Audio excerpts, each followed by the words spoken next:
আসসালামু আলাইকুম। সবাইকে শুভেচ্ছা জানাচ্ছি। মাসুম মাহবুব।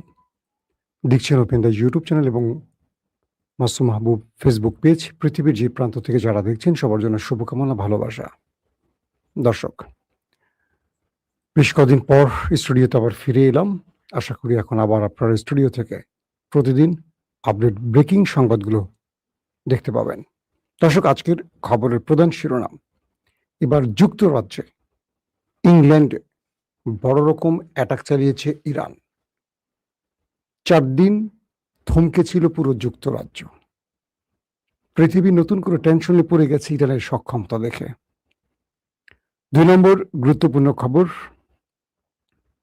মার্কিন যুক্তরাষ্ট্রকে এবার ইরান নতুন বার্তা পাঠিয়েছে, যে বার্তায় আমেরিকা ইরানকে নিয়ে আবার ভয়ঙ্কর টেনশনে পড়ে গেছে। 3 নম্বর গুরুত্বপূর্ণ খবর: ইসরায়েলি সেনারা তুর্কির সেনাদের সাথে লড়াই করতে রীতিমতো আতঙ্কে আছেন, কিন্তু দুই দেশ ক্রমান্বয়ে যুদ্ধের দিকে এগিয়ে চলছে। কি হতে পারে শেষ পর্যন্ত? 3 নম্বর গুরুত্বপূর্ণ খবর হলো, আরব এবার আমেরিকা নয়, বন্ধু হিসেবে পেতে চাইছে সবচেয়ে বড় শত্রু ইরানকে। কি ঘটলো আসলে পর্দার আড়ালে, সে বিষয়টিও জানাবো। পাশাপাশি বাংলাদেশের প্রধানমন্ত্রী তারেক রহমানের ভারত সফর নিয়ে আরো জল ঘোলা হচ্ছে। বাংলাদেশের পক্ষ থেকে 2টো শর্ত দেওয়া হয়েছে ভারতকে। শর্ত 2টো কি ছিল? চলুন প্রতিটি খবর আপনাদেরকে সংক্ষিপ্ত সময়ের মধ্যে দেওয়ার চেষ্টা করছি। আপনারা সবাই দেখছেন আশা করি। যদি কোনো প্রবলেম থাকে সাউন্ড বা ভিডিওর ক্ষেত্রে আমাকে কমেন্ট করবেন। প্রথম যে খবরটি দিয়ে আসতে চাই বাংলাদেশ প্রসঙ্গে। বাংলাদেশের প্রধানমন্ত্রী তারেক রহমান, তাকে একাধিকবার ভারত তাদের দেশে আমন্ত্রণ জানিয়েছে। অর্থাৎ ভারতের প্রধানমন্ত্রী নরেন্দ্র মোদী একাধিকবার তারেক রহমানকে ভারত সফরের আমন্ত্রণ জানিয়েছে এবং বলছে তারেক রহমান যেন ওই আগস্টের ভেতরেই ভারত সফর করেন। কিন্তু বাংলাদেশের পররাষ্ট্র প্রতিমন্ত্রী হুমায়ুন ভাইয়ের পক্ষ থেকে, হুমায়ুন কবিরের পক্ষ থেকে যে তথ্যটি এসছে সেটি হলো, তারেক রহমান এখনই ভারত সফর করছেন না। অর্থাৎ সরাসরি ভারতকে না বলে দিয়েছে বিএনপি। বিএনপি এখানে ভারতকে 2টো শর্ত জুড়ে দিয়েছে। প্রথম শর্তটি হলো, শেখ হাসিনাকে অবশ্যই বাংলাদেশের হাতে তুলে দিতে হবে। শুধু শেখ হাসিনা নয়, বাংলাদেশের যেসব ফেরারি আসামিরা ভারতে আত্মগোপনে আছে, রাজনৈতিক আশ্রয় আছে, প্রত্যাবর্তন আইন অনুযায়ী তাদেরকে ফেরত দিতে হবে। যদি ভারত ফেরত না দেয়, সেই ক্ষেত্রে তারেক রহমান ভারতের এই আবেদনটি, দাওয়াত বা আমন্ত্রণটি পজিটিভ অর্থে দেখবেন না। দ্বিতীয় আরেকটি শর্ত দেওয়া হয়েছে যে সবকিছু মিলে গত 15 বছর ভারত বাংলাদেশের সাথে যে আচরণ করেছে, বাংলাদেশ সেই আচরণ চাইছে না। ও আচ্ছা, দ্বিতীয় শর্তটি বলিনি। দ্বিতীয় শর্তটি হলো, ওসমান হাদিকে যারা হত্যা করেছে তারা ভারতে আশ্রয় আছে, পালিয়ে গেছে ভারতে, তাদেরকে বাংলাদেশ সরকার ফেরত চায়। এই 2টো শর্ত যদি নরেন্দ্র মোদী সরকার মেনে নেয়, এক, শেখ হাসিনা এবং তার সকল ফ্যাসিস্ট দোসরদের যদি বাংলাদেশের হাতে তুলে দেয়, যে চুক্তিটি বাংলাদেশ এবং ভারতের মধ্যে আছে প্রত্যাবর্তন, সেই চুক্তি অনুযায়ী বা বন্ধি বিনিময় যে চুক্তিটি, এ শর্ত অনুযায়ী যদি বাংলাদেশকে ফেরত দেয় শেখ হাসিনাকে এবং আওয়ামী লীগের বাকি নেতাদের, আর ওসমান হাদির হত্যাকারীদের যদি ফেরত দেয়া হয়, তবেই বাংলাদেশ ভারতের বাংলাদেশের প্রধানমন্ত্রী ভারত সফর করতে পারেন বা এই বিষয়ে বাংলাদেশ ভাববে। একটা দেশের প্রধানমন্ত্রী কখন এই কথাটি বলতে পারেন, অর্থাৎ তারেক রহমান কখন এই কথাটি বলতে পারেন? যখন তার কাছে সবার আগে বাংলাদেশ ফার্স্ট চয়েস হয়। এতদিন আমরা যে বাংলাদেশকে দেখতাম নতজানু এক পররাষ্ট্রনীতির বাংলাদেশ, ভারতের কাছে বাংলাদেশ নত হয়ে বসে থাকতো। কিন্তু সাম্প্রতিক সময় তারেক রহমানের এই বার্তা স্পষ্ট বলে দিচ্ছে, আগামী দিন বিএনপি বা তারেক রহমান ভারতকে হাসিনার মতো ব্ল্যাঙ্ক চেক দেবে না। কারণ তারেক রহমান তার রাজনীতিতে নতুনভাবে যে এসছেন প্রধানমন্ত্রীর চেয়ারে বসে, সেটি হলো সবার আগে বাংলাদেশের এই স্লোগান বাস্তবায়ন। আমরা আমাদের পক্ষ থেকে প্রিয় লিডারকে একটা সেলুট দিতে পারি। দর্শক, পররাষ্ট্র প্রতিমন্ত্রীর আরো বক্তব্য আছে। তিনি বলছেন যে আমরা অবশ্যই আমাদের প্রতিবেশীদের সাথে একটা বন্ধুত্ব চাই। এটা নিয়ে আমি কালকেও ডিটেল তথ্য আপনাদের দিয়েছি, আজকের অতিরিক্ত আর একই কথা রিপিট বলতে চাই না। এবং ভারতের পক্ষ থেকে জয়শঙ্কর এই বক্তব্যের আলোকে বলেছে, মানে হাসিনা ফেরত বা ওসমান হাদির হত্যাকারীদের ফেরত ইস্যুতে তিনি কোনো মন্তব্য করতে রাজি হননি। তিনি বলছেন দুই দেশের সম্পর্ক হবে সমতার ভিত্তিতে। এটা জয়শঙ্কর বলছে। একই শব্দ আবার আমাদের দেশের পররাষ্ট্র প্রতিমন্ত্রীও বলেছেন। তো দুজনের বক্তব্যের জায়গায় একটা বিষয় স্পষ্ট হয়েছে যে বাংলাদেশ পূর্বের জায়গায় আর আসবে না, মানে বাংলাদেশের বর্তমান সরকার পূর্বের জায়গায় আর আসবে না। তাদের কাছে ভারত বন্ধুত্বের হাত বাড়াতে হলে ভারতকে বাংলাদেশকে আগে বন্ধুত্বের পরীক্ষায় উত্তীর্ণ হতে হবে। This is right point. এটাই আমাদের বাংলাদেশের নতুন রূপ। দর্শক, আসছি দ্বিতীয় যে সংবাদ, সেটি হলো তুরস্ক এবং ইসরায়েলের মধ্যে একটা যুদ্ধংদেহী মনোভাব তৈরি হয়েছে। যে কোনো সময় দুই দেশের মধ্যে একটা ভয়ঙ্কর যুদ্ধ শুরু হতে পারে। ইসরায়েলের বিভিন্ন গণমাধ্যম দাবি করছে, বা মিডল ইস্টের বিভিন্ন গণমাধ্যম বলছে যে তুরস্কের সাথে এই লড়াইটাতে রীতিমতো ভয় পাচ্ছে ইসরায়েল। কারণ তারা সাম্প্রতিক সময় গাজাতে ভালো আক্রান্ত হয়েছে। গাজা যদিও একটা দুর্বল বাহিনী, হামাস তো কোনো রাষ্ট্রীয় বাহিনী না, বড় শক্তিশালী দেশ না, বড় সামরিক বাহিনী তাদের নেই। গাজায় তারা বিজয় পেলেও গাজার হামাসের হাতে তারা অনেক ক্ষতিগ্রস্ত হয়েছে, এটা সত্য কথা। হামাস তাদের ব্যাপক আকারে সামরিক অস্ত্র, সেনা সদস্যদের ওপারে পাঠিয়েছিল। এরপর ইরানের সাথে লড়াইতে তারা ব্যাপক ধলাই খেয়েছে, এবং ইরান যেভাবে তাদের দেশের ভেতরে মিসাইল ড্রোন অ্যাটাক চালিয়েছে, এটাই তারা মোকাবেলা করতে পারেনি। এবার তারা আধুনিক তুরস্কের সাথে, ন্যাটোর রাষ্ট্র তুরস্কের সাথে, মুসলিম বিশ্বের সবচেয়ে পাওয়ারফুল সামরিক বাহিনীর দেশ তুরস্কের সাথে লড়াই করতে চায়। স্বয়ং ইসরায়েলের গণমাধ্যম নেতানিয়াহুর বিরুদ্ধে দাঁড়িয়ে বলছে যে নেতানিয়াহু একটা মিস অ্যাডভেঞ্চার করছে।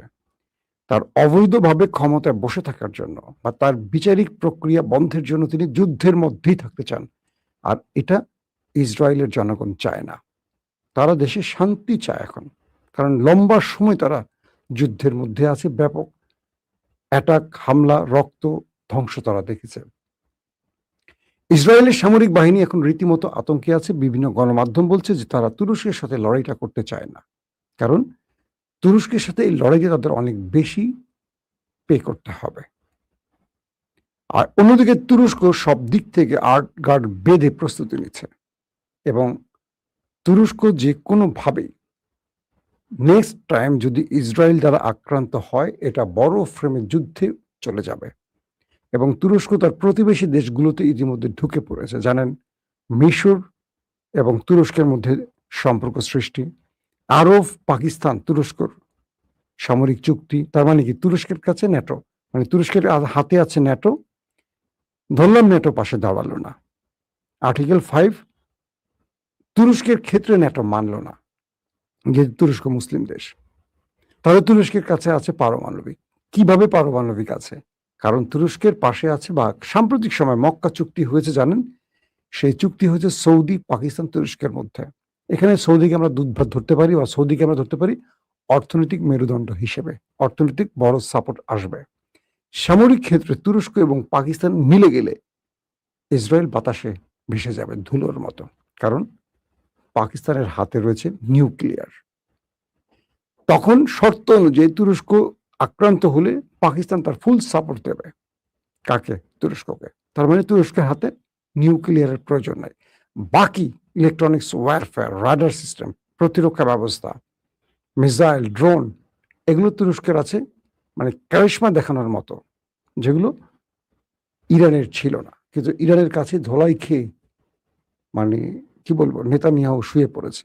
তো তুরস্কের সাথে পাঙ্গা নিয়ে নেতানিয়াহু কোথায় পৌঁছবে, এটা নিয়ে এখন আইডিএফ টেনশনে আছে, কারণ তারা তুরস্কের সাথে লড়তে চাইছে না। 3 নম্বর গুরুত্বপূর্ণ খবরটি হলো যুক্তরাজ্যের অর্থাৎ ইংল্যান্ডের একটি পাওয়ার প্ল্যান্ট বিদ্যুৎ কেন্দ্রে সাইবার অ্যাটাক চালিয়েছে ইরান এবং 4 দিন ধরে বিদ্যুৎ বন্ধ ছিল সেই পাওয়ার প্ল্যান্টে। কোনো ড্রোন অ্যাটাক না, কোনো মিসাইল অ্যাটাক না, কোনো যুদ্ধ বিমানের মাধ্যমে অ্যাটাক না, স্রেফ হ্যাকাররা ইরানে বসে একটা সাইবার অ্যাটাক চালিয়ে একটা পাওয়ার প্ল্যান্ট বন্ধ করে দিয়েছে। কাদের? পৃথিবীর দ্বিতীয় পাওয়ারফুল সামরিক বাহিনীর দেশ যুক্তরাজ্যের।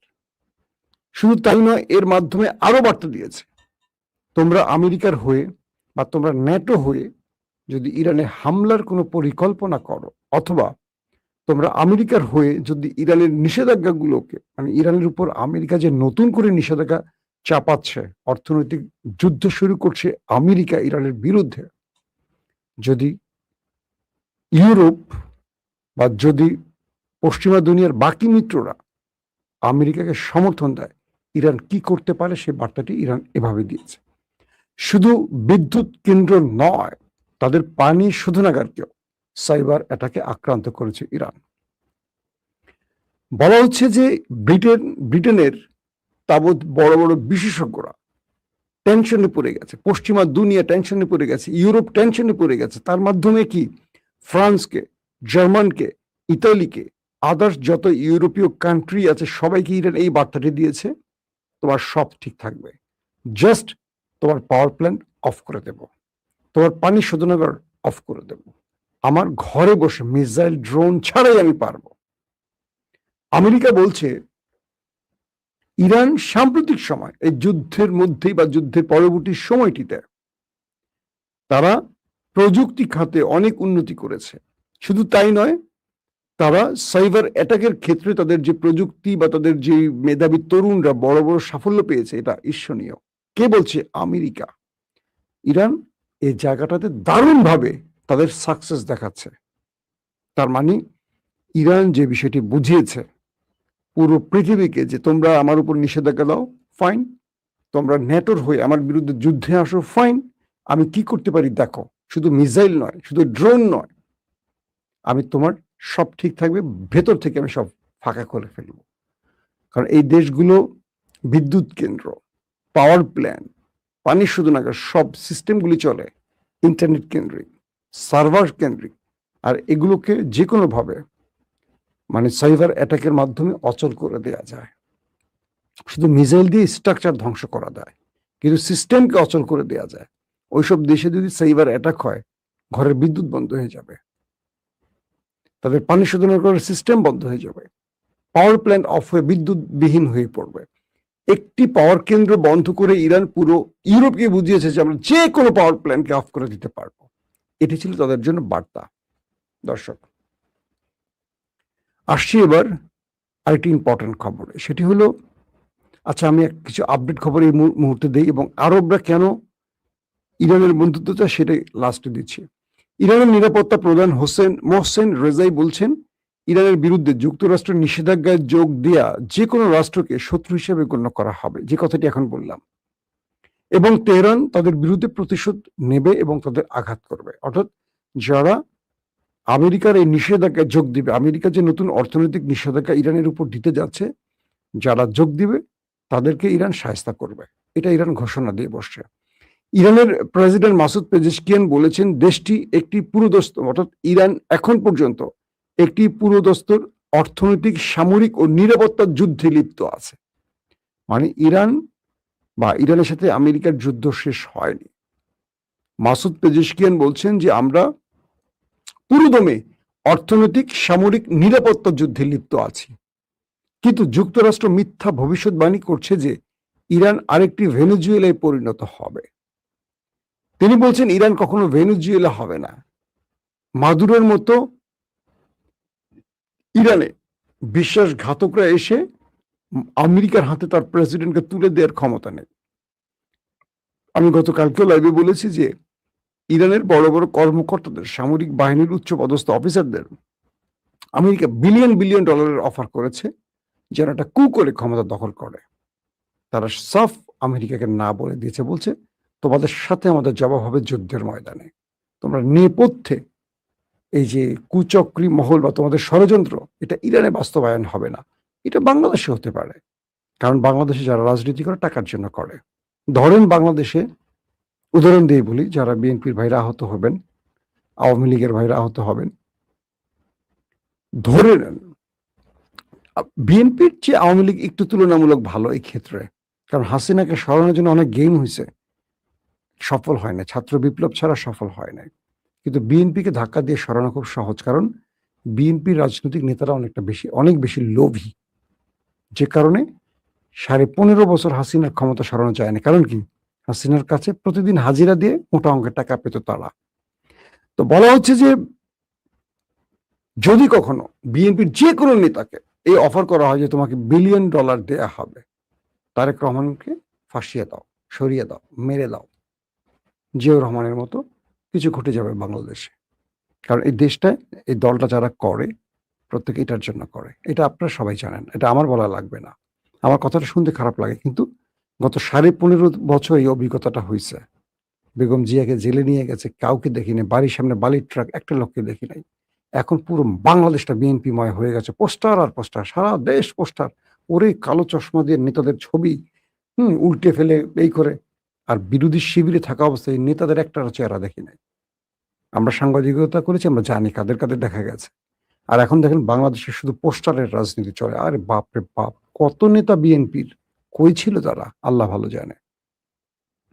মার্কিন প্রেসিডেন্ট ডোনাল্ড ট্রাম্প তার ট্রুথ সোশ্যাল অ্যাকাউন্টে হরমুজ প্রণালীকে নতুন মার্কিন ভূখণ্ড হিসেবে চিহ্নিত একটি মানচিত্র পুনরায় পোস্ট করেছেন। আবারও তিনি বলছেন হরমুজ প্রণালী হলো আমেরিকার ভূখণ্ড। ট্রাম্পের মাথা গেয়া, এ তো পাবনা হেমায়তপুরে নেওয়া খুব জরুরি। এর একদিন আগে তিনি এই এক সমাবেশে বলছিলেন যে এই প্রণালী আমেরিকার ভূখণ্ড হিসেবে তিনি দেখেন। এখন নতুন করে তিনি আবারও এই ঘোষণাটি দিয়েছেন। দর্শক আসেন, আপনাদের জন্য এখন মূল যে খবরটির জন্য আপনারা অপেক্ষা আছেন সেই খবরটি দেই। আর অনেকগুলো খবর ছিল, লম্বা করতে চাই না, বড় হয়ে গেছে। সৌদি আরব সহ বাকি আরবগুলো একটা বিষয় বুঝে গেছে যে আমেরিকা তাদের প্রকৃত বন্ধু নয়। ইরান যখন ধোলাই চালিয়েছে, আমেরিকা শুধু ইসরায়েলকে বাঁচাবার চেষ্টা করেছে, কিন্তু আরবকে রক্ষা করতে পারেনি।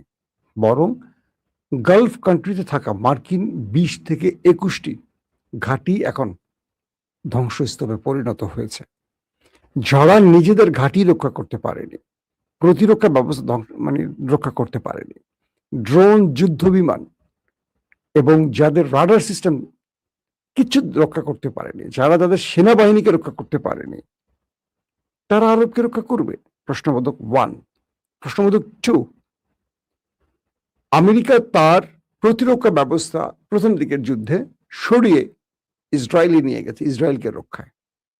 যখন ইরান মিসাইলগুলো মারছে, আমেরিকা আরবে বসে বসে আরবকে রক্ষা না, ইসরায়েলের রক্ষায় অ্যান্টি মিসাইলগুলো মারছে, আরবের দেশ ব্যবহার করে, ঘাঁটি ব্যবহার করে।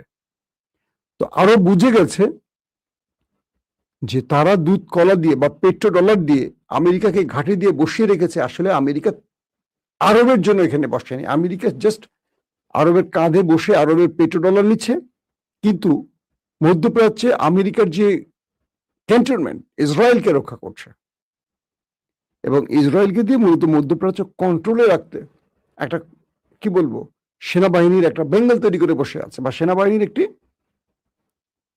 এটা কি বলে শাখা তৈরি করে বসে আছে, যে ইসরায়েল হবে মধ্যপ্রাচ্যে আমেরিকার হাতের ছড়ি। আরব এখন এই বিষয়টি বুঝে, যেটা আজকে ইরানের মিস্টার স্পিকার বাকের কালিবাব তিনি বলেছেন যে আরবের অনেক দেশ ইরানের সাথে যোগাযোগ করছে ভেতরে, তারা ইরানের সাথে টেকসই একটা সামরিক জোট বা চুক্তি করতে চায়।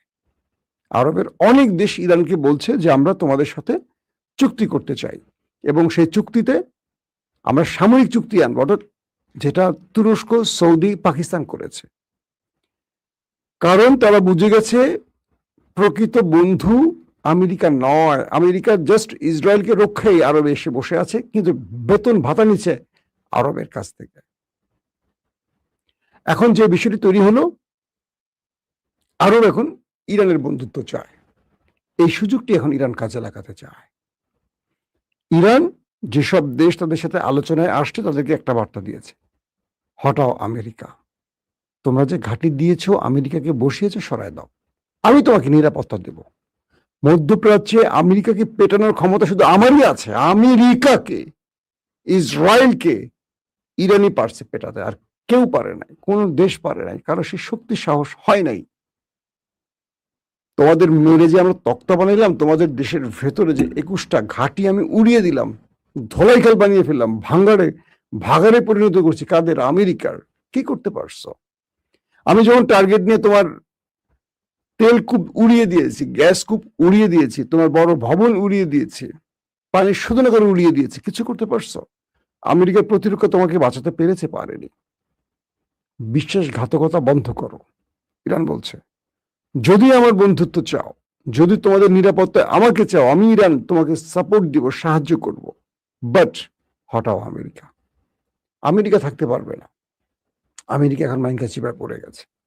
কারণ এখান থেকে আমেরিকা, কারণ তার নিজের ঘাঁটি তো জ্বলে গেছে। আমেরিকা এখন পুরো পৃথিবীর কাছে মোটামুটি লজ্জিত। ইউরোপ বলছে, তুমি তো তোমার নিজের ঘাঁটি রক্ষা করতে পারো না, এত লম্বা লম্বা কথা বলো।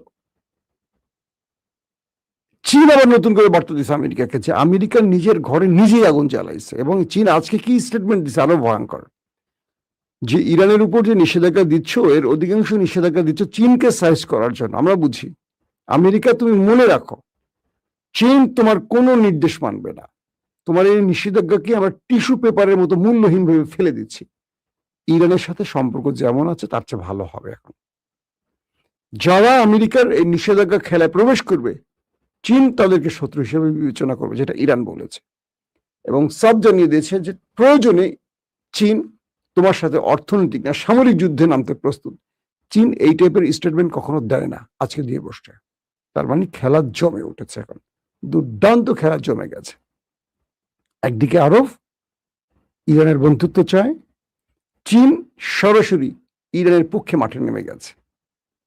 আমেরিকা এখন পর্যন্ত ইউরোপের কোনো সিগন্যাল পাচ্ছে না, কারণ ইউরোপ চিন্তা করছে আমেরিকা ইসরায়েল মিলে কিচ্ছু করতে পারে না, যদি আমি এখন ইরানের বিরুদ্ধে যাই তাতে আমার তেল গ্যাস বন্ধ হয়ে যাবে। আমার তেল গ্যাসের প্রধান উৎস তো ওই আরব, কিন্তু আরব তো আমাকে তেল দিতে পারবে না ইরান না চাইলে। বাবুল মান্দাব, হরমুজ তো সব ইরানের কন্ট্রোলে। পুরো খেলার চাবি এখন ইরানের হাতে। প্রত্যেকে ভালো থাকবেন। আল্লাহ হাফেজ।